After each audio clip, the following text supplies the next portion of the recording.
21/1914। ସକଳ ପ୍ରକାଶର ବାହାରେ ଶାଶ୍ୱତ ଅକ୍ଷୟ ନୀରବତା ମଧ୍ୟରେ ମୁଁ ତୋ ଭିତରେ ରହିଛି। ହେ ଭଗବାନ, ତୁ ଚିରସ୍ଥିର ଆନନ୍ଦ।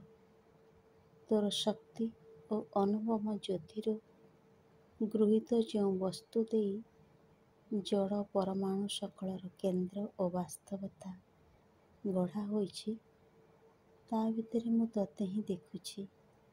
ସେଥିପାଇଁ ତୋର ଦିବ୍ୟ ସାନ୍ନିଧ୍ୟ ବର୍ଜନ ନ କରି ତୋର ପରାଚେତନାରେ ମୁଁ ବୁଡ଼ି ଯାଇପାରେ, ଅଥବା ତୋତେ ଦେଖିପାରେ ମୋ ଆଧାରର ଜ୍ୟୋତିର୍ମୟ କଣାରାଜିର ମଧ୍ୟରେ।